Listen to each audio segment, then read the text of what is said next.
সাহেব যেদিন চিৎকার দিয়ে বলবে, ও আমার ভাই, গুল হারাম, তামাক হারাম, হাকিমপুর হারাম, রতন হারাম, ইয়াবা হারাম, ফেন্সিডিল হারাম, গাঁজা হারাম, মদ হারাম, আরো নামে বেনামে পৃথিবীতে কত নেশাদার দ্রব্য তৈরি হবে আমরা জানি না, আমরা দেখে যাই নাই।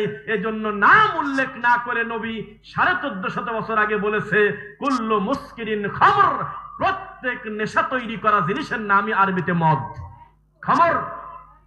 এখন আপনি কোন নাম দিয়ে হালাল করবেন করেন, তবে যেটা খেলে নেশা হয় তার এক চিমটি খেলেও এটা হারাম, নইলে পরিবর্তন হবে না।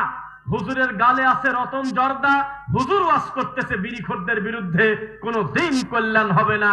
হুজুরের গলায় আছে তাবিজ, হুজুর মানুষের গলায় কোরআন মাজিদের আয়াত কেটে বিকৃত করে তাবিজ লিখে দেয়, আর উনি বলতেছে পীর মুরিদি মাজারের বিরুদ্ধে। জীবনেও মানুষ শিরক থেকে বাঁচবে না। আগে হুজুরকে চিনতে হবে বেদাত কোনটা, শিরক কোনটা। বোঝা যাচ্ছে? আরে আপনার আমল তো বহুদূরের কথা।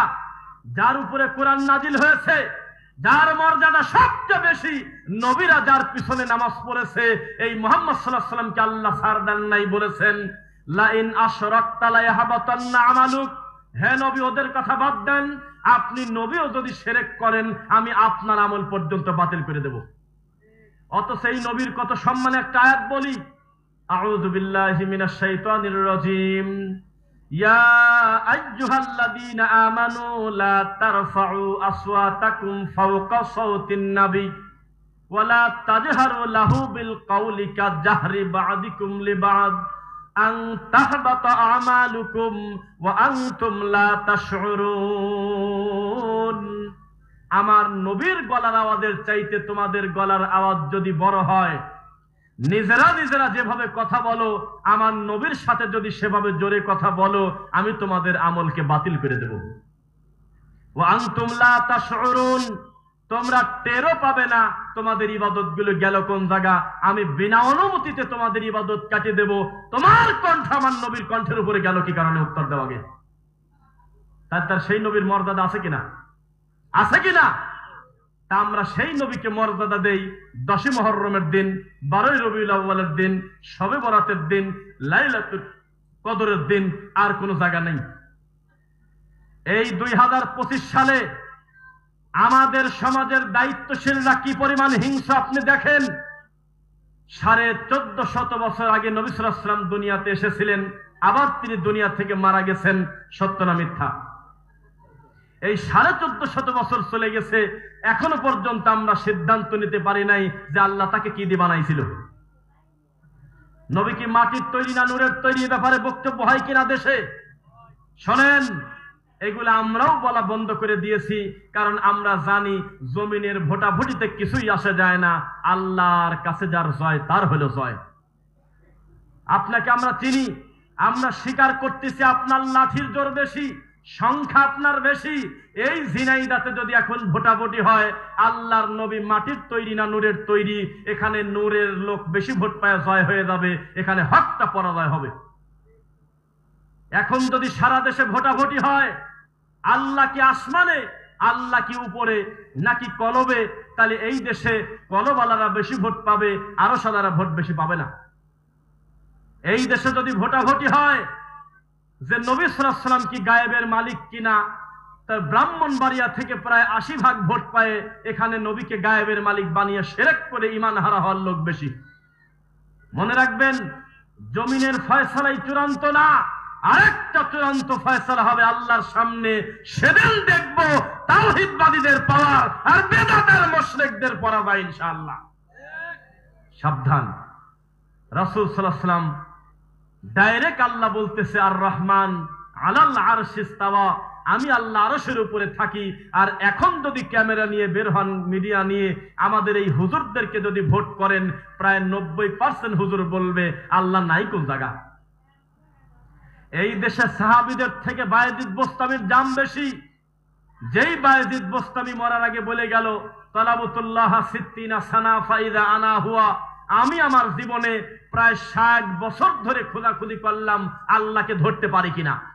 শেষ পর্যন্ত তদন্ত করে দেখলাম ফাইদা আনা হুয়া, কোন জায়গা আল্লাহ নাই, আমি বায়েজিদ নিজেই আল্লাহ।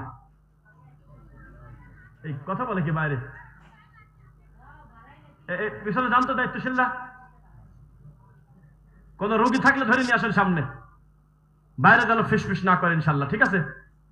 এখানে কোনো গান নকল করা হয় না, খিলখিল করার মঞ্চ না এটা। যত সময় কথা হবে আল্লাহ এবং তার রাসূলের কথা ইনশাআল্লাহ। লিল্লাহি তাকবীর।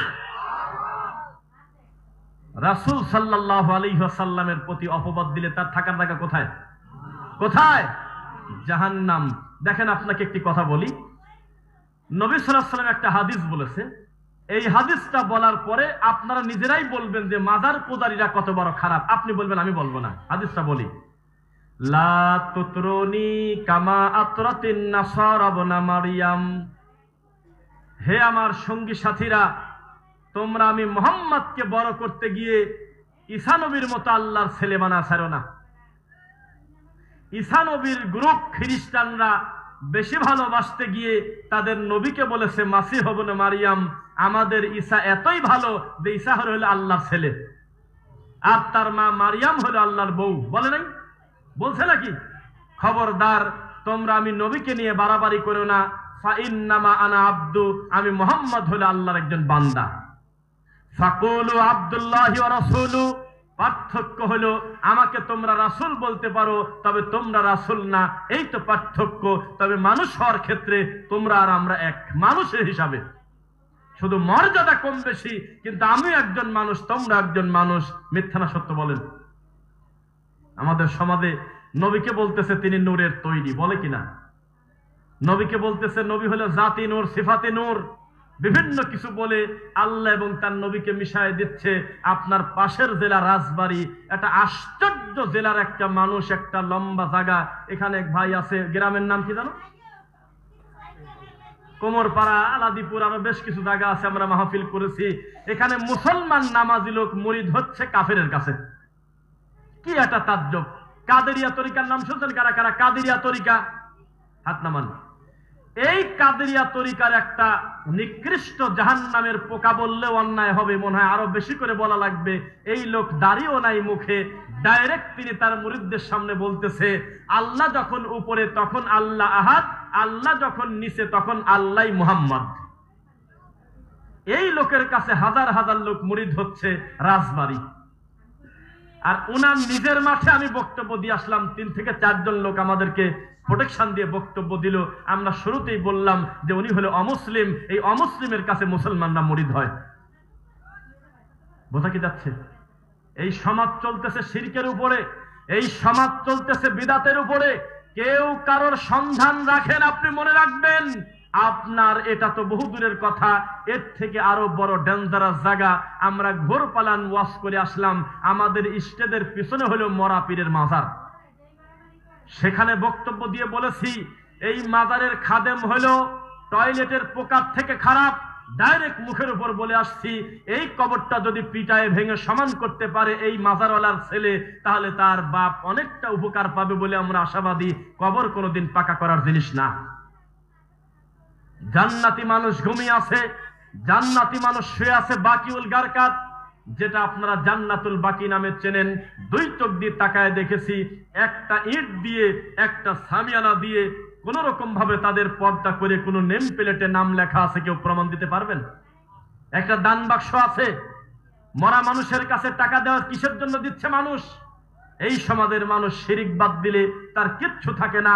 আল্লাহ বলেছেন ওয়ামা ইউমিনু আকসারুহুম বিল্লাহ ইল্লা ওয়া হুম মুশরিকুন, তারা অধিকাংশ ঈমান আনে, কথা ঠিক, তবে ঈমান আনার পরেও তারা মুশরিক, তারা শিরক করে।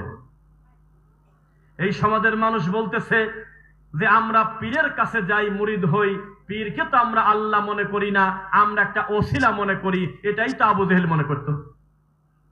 হ্যাঁ আবু জেহেল, ওয়ালা ইন সালতাহুম মান খালাকাস সামাওয়াতি ওয়াল আরদ, বলো তো আসমান আর জমিন কে বানাইছে?